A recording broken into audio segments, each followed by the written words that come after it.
বাংলাদেশে হিন্দু বাঁচাও আন্দোলনের ঢেউ এবার আছে পড়ল রায়গঞ্জ রাজপথেও। শুক্রবার জাগ্রত হিন্দু সমাজ নামে একটি নাগরিক মঞ্চের উদ্যোগে এক বিক্ষোভ মিছিলের আয়োজন করা হয়। এই প্রতিবাদ মিছিলটি শিলিগুড়ি মোড় থেকে শুরু হয়ে রায়গঞ্জ রাজপথ পরিক্রমা করে। রাজনৈতিক থেকে অরাজনৈতিক সকল স্তরের মানুষ পা মিলান এই মিছিলে। এই প্রতিবাদ মিছিল থেকে দাবি জানানো হয় অবিলম্বে হিন্দুদের ওপর অত্যাচার বন্ধ করা সহ চিন্ময় প্রভুর নিঃস্বার্থ মুক্তি। সেই সঙ্গে বাংলাদেশে অবস্থিত হিন্দু মন্দিরগুলির নিরাপত্তা সুনিশ্চিত করুক প্রতিবেশী দেশ। এই বার্তাও কেন্দ্রীয় সরকারের মাধ্যমে পাঠাতে চান বিক্ষোভকারীরা। আপনাদের কোন সংগঠনের তরফে কি কর্মসূচি নেওয়া হয়েছে? আজকে আমাদের এটা কোনো সংগঠন নয়, পুরো উত্তর দিনাজপুরের হিন্দু সমাজের উদ্যোগে আমরা আজকের এই রাজপথে নেমেছি। আপনারা সবাই জানেন যে বাংলাদেশে আজকে গত 4 মাস ধরে যে নির্মমভাবে হিন্দুদের উপর অত্যাচার হচ্ছে তারই প্রতিবাদে আজকে আমাদের এই মিছিল। এটা কোনো সাংগঠনিক মিছিল নয়, এটা রায়গঞ্জ ব্লকের আশেপাশে যেসব হিন্দুরা, জাগ্রত হিন্দুরা আছে তাদেরকে নিয়ে আমাদের আজকে মিছিল। আমরা চাই না বাংলাদেশের হিন্দুদের প্রতি আর একটু আঘাত আসুক। আপনারা চিন্ময় প্রভুর মুক্তি দাবি করছেন? একদম, চিন্ময় প্রভুর মুক্তির সাথে সাথে বাংলাদেশে যত মন্দির ধ্বংস হচ্ছে, যত হিন্দুর সম্পত্তি নিয়ে নেওয়া হচ্ছে, যত হিন্দু মেয়েদের অত্যাচার হচ্ছে, তার প্রত্যেকটির প্রতিবাদে আমাদের আজকের এই রাজপথে নামা।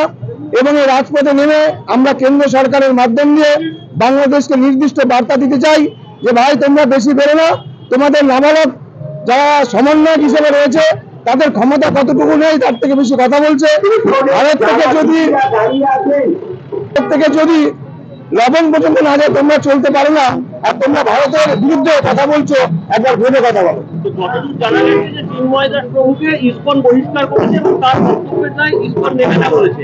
এখানে আপনারা তার হয়ে নেমেছেন, কি বলবেন? দেখুন, এখানে চিন্ময় প্রভু ইসকন বহিষ্কার করছে, ইসকন ওকে ভয় রেখেছে, সেটা ওদের ব্যক্তিগত ব্যাপার।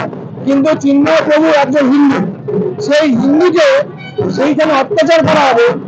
ভারতবর্ষ একমাত্র হিন্দুদের সংখ্যাগুরু আছি, আমাদের এখানে এত সংখ্যালঘু থাকা সত্ত্বেও আমরা তাদেরকে কোনোদিন অত্যাচার করি না, তাদের ধর্মকে আঘাত করি না। কিন্তু চিন্ময় প্রভুর মতো কিছু ব্যক্তি সেই দেশে সংখ্যালঘু হওয়া সত্ত্বেও তাদের উপরে প্রচন্ড আঘাত নেমে আসছে। তাই আমরা চিন্ময় প্রভুকে ইসকনের সদস্য না ভেবে, চিন্ময় প্রভু একজন হিন্দু, তার উপর অত্যাচার নেমে আসছে, তাকে সেখানকার সরকার ইচ্ছাকৃত তার উপর অত্যাচার করছে, তারই বিরুদ্ধে আমাদের আজকের এই আন্দোলন। একদম, মোহাম্মদ ইউনূস অ্যাকচুয়ালি ও কুশপুতুল হয়ে ওখানে বসেছে, কারণ মোহাম্মদ ইউনূস কোন সাংবিধানিক পদ নয়। ওরা একটা ওখানে ওদের যে সংগঠন ইস্যু আছে, ওদের সাংবিধানিক, সেই সংবিধানকে নিয়ে ওদের অবমাননার করে বসছে। অ্যাকচুয়ালি ওটা আমেরিকার যে বাইডেন আছে তারই কুশপুতুল হিসেবে বসছে, কারণ ওর নিজের ব্যক্তিগত কোনো ক্ষমতা নেই। বাইডেন যেভাবে বলছে, বাইডেন গণনির্বাচন আছে, তারই কুশপুতুল হিসেবে উনি কাজ করছে। আর তারই উদ্যোগে আজকে বাংলাদেশে হিন্দুদের নিয়ে হচ্ছে। তার জন্য আমরা মোহাম্মদ ইউনূসের অবলম্বনে বলে যাচ্ছি। আমরা এখান থেকে শিলিগুড়ি মোড় থেকে শুরু করে মোড় হয়ে 2 নম্বর প্ল্যাটফর্মে শেষ করি।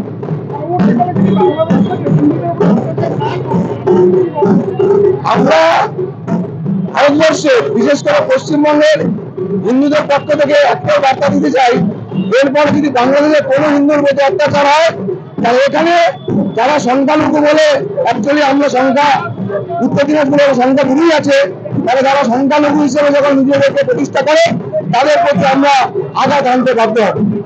একটি হিন্দুর প্রতি যদি বাংলাদেশে আঘাত হয়, আমরা এখানে তার প্রত্যাঘাত করবো। এটাই আমাদের পরবর্তী পরিকল্পনা আছে। ব্যুরো রিপোর্ট, উত্তরের প্রহরী।